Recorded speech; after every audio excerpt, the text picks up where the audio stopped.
Salam sejahtera, selamat berjumpa kembali. Saya masih dalam acara suasana Paskah.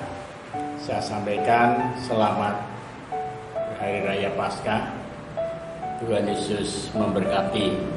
Sebelum kita belajar dengan firman Tuhan, mari kita akan sama-sama berdoa dan kita mengucap syukur kepada Tuhan. Segala hormat, syukur, kemuliaan dan kejayaan hanya bagi Tuhan Allah yang di dalam Yesus Kristus. Kami boleh mengucap syukur kepadamu Tuhan. Untuk kesempatan ini kami merendahkan hati kami mau belajar dengan kebenaran firman-Mu. Terima kasih Bapa. Kami mengucap syukur, kami berdoa di dalam nama Tuhan Yesus. Haleluya. Amin.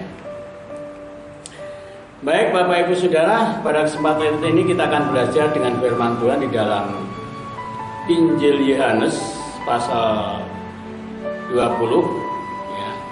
Kita akan baca dari ayat 19 sampai dengan ayat yang ke-23 dengan satu tema, terimalah Roh Kudus. Ketika hari sudah malam, pada hari pertama minggu itu, berkumpullah murid-murid Yesus di suatu tempat dengan pintu-pintu yang terkunci karena mereka takut kepada orang-orang Yahudi. Pada waktu itu datanglah Yesus dan berdiri di tengah-tengah mereka dan berkata, "Damai sejahtera bagi kamu." Dan sesudah berkata demikian, ia menunjukkan tangannya dan lambungnya kepada mereka. Murid-murid itu bersukacita ketika mereka melihat Tuhan. Maka kata Yesus sekali lagi, "Damai sejahtera bagi kamu, sama seperti Bapa mengutus aku, demikian juga sekarang aku mengutus kamu." Dan sesudah berkata demikian, ia mengembusi mereka dan berkata, "Terimalah Roh Kudus. Jikalau kamu mengampuni dosa orang, dosanya diampuni. Dan jikalau kamu menyatakan dosa orang, tetap ada dosanya." Tetap ada. Amin. Bapak Ibu Saudara yang terkasih di dalam Tuhan, di dalam kesempatan hari ini kita akan belajar dengan firman Tuhan tentang bagaimana, mengapa, di mana, untuk apa orang menerima Roh Kudus. Bapak Ibu Saudara yang terkasih di dalam Tuhan, Alkitab mencatat ketika itu murid-murid Yesus berkumpul di suatu tempat, dan tempat itu dikatakan terkunci. Ya, pintu-pintu terkunci. Karena apa? Karena mereka takut dengan orang-orang Yahudi. Ya, mengapa dia takut dengan orang Yahudi? Karena dia melihat peristiwa 3 hari yang lalu, di mana Yesus sang gurunya, ya, yang diandalkan, yang didamba-dambakan, bahkan diharapkan, Yesus diharapkan untuk menjadi seorang juru selamat yang akan menjadi pembebas bangsa dari penjajahan Roma. Tapi tiba-tiba Yesus ditangkap, dibunuh dengan begitu keji, dengan begitu menyedihkan. Ya. Dan peristiwa itu membuat murid-murid Yesus menjadi trauma, takut. Itu sebabnya ketika dia berkumpul di satu tempat, pintu-pintu semua terkunci, tidak ada yang bisa masuk satu orang pun. Tetapi di tengah-tengah ketakutan mereka, Yesus hadir. Yesus datang. Ya, dengan tiba-tiba, "Damai sejahtera bagi kamu." Ya. Damai sejahtera bagi kamu. Seperti Bapa mengutus aku, demikian juga aku mengutus kamu sekarang.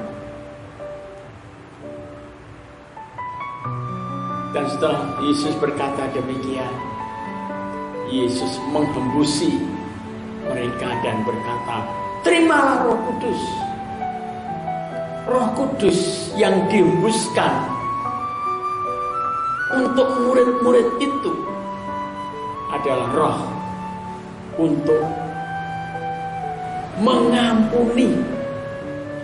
Roh yang mempunyai kuasa, mempunyai satu otoritas untuk mengampuni dosa orang. Bapak Ibu Saudara, saya percaya, semua orang percaya bahwa yang bisa mengampuni dosa itu hanya Allah.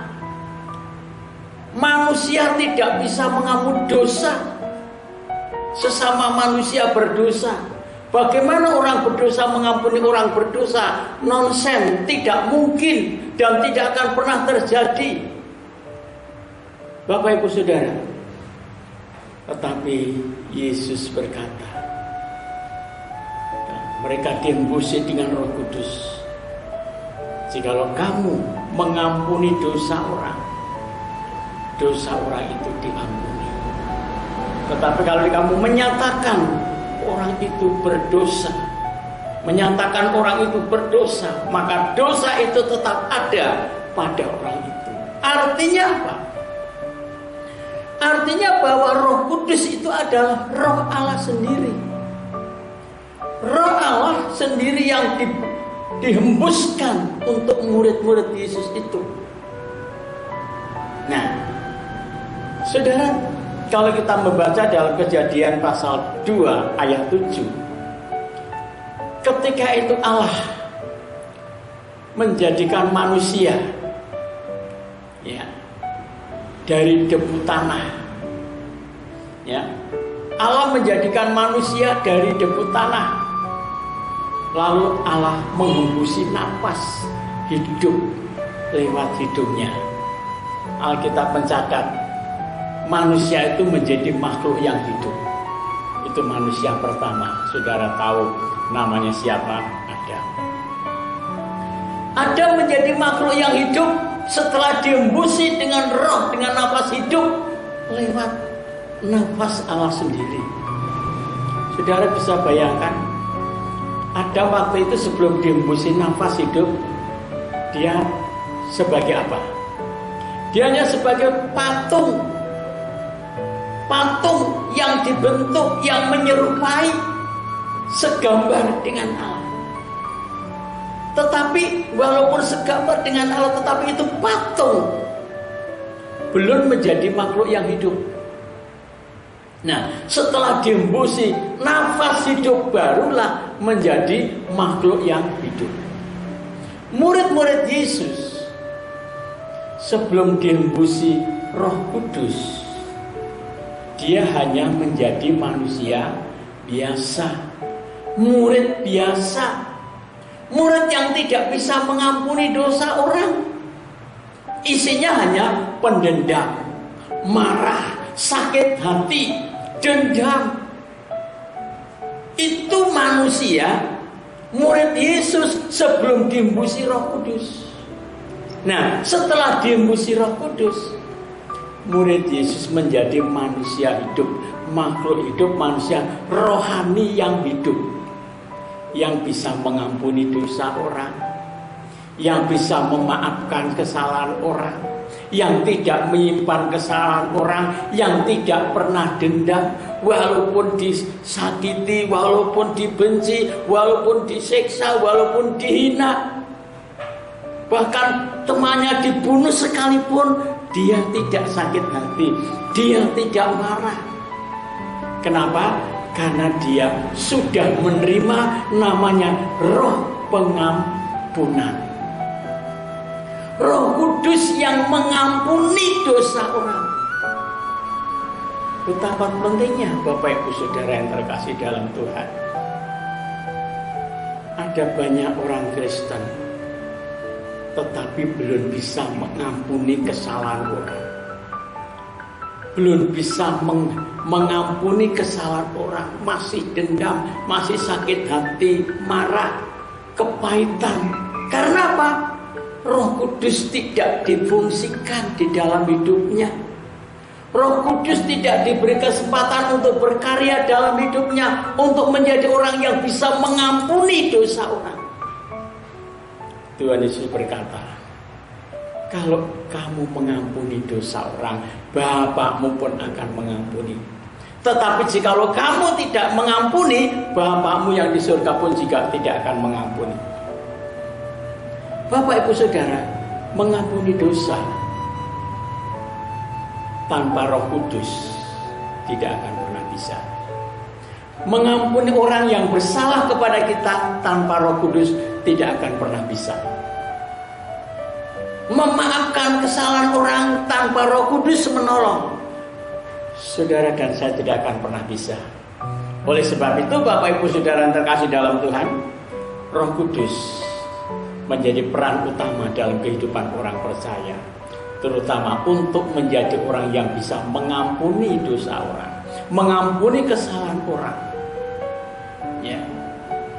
Nah, oleh sebab itu Bapak Ibu Saudara, pastikan hari ini bahwa saudara dan saya adalah orang-orang yang sudah menerima karunia Roh Kudus, yang bisa mengampuni kesalahan orang, yang bisa memaafkan kesalahan orang, yang dulunya pendendam, pemarah, sakit hati, ya, kepahitan, ya. Karena Roh Kudus menolong saudara, maka sekarang saudara menjadi orang yang bisa mengampuni kesalahan orang, bisa memaafkan kesalahan orang, sudah tidak dendam lagi, sudah tidak sakit hati lagi. Kalau masih ada, berdoa kepada Tuhan, Tuhan beri aku kekuatan, Tuhan beri aku keberanian untuk bisa mengampuni orang-orang yang bersalah kepada kami. Tuhan Yesus sudah di atas kayu salib, menjelang ajalnya dia berkata, ya Bapa, ampuni, karena dia tidak tahu apa yang mereka berbuat. Jadi Bapak Ibu Saudara, Roh Kudus yang diberikan kepada murid-murid Yesus terutama untuk mengampuni dosa orang. Yang kedua, dia diutus oleh Allah. Seperti Bapa mengutus aku, demikian juga aku mengutus kamu. Pada hari ini Bapak Ibu Saudara akan diutus oleh Tuhan. Untuk apa? Untuk mengampuni banyak orang. Beritakan firman, beritakan kebenaran Tuhan. Doakan mereka supaya mereka bertobat. Dengan bertobat dan mereka berdoa, Tuhan akan mengampuni mereka. Tuhan Yesus memberkati. Mari kita sama-sama berdoa dan kita mengucap syukur. Ya, Roh Kudus memampukan Bapak Ibu Saudara untuk mengampuni. Roh Kudus memampukan Bapak Ibu Saudara untuk menjadi orang yang tidak menjadi orang yang penakut lagi, tetapi menjadi yang berani untuk memberitakan kabar baik kebenaran Tuhan. Haleluya. Dengan segala kerendahan hati kami Bapa di surga, kami mengucap syukur. Biar roh pengampunan itu ada pada setiap orang percaya, supaya kami bisa memberitakan kabar baik-Mu, kebenaran-Mu Tuhan. Dan banyak orang-orang yang bertobat dan berbalik kepada jalan-jalan-Mu yang benar. Dan mereka dapat diampuni dosa-dosa mereka Bapa. Dan mereka peroleh keselamatan yang daripada-Mu. Terima kasih Bapa di surga, kami mengucap syukur. Kami berdoa dalam nama Tuhan Yesus. Haleluya. Amin.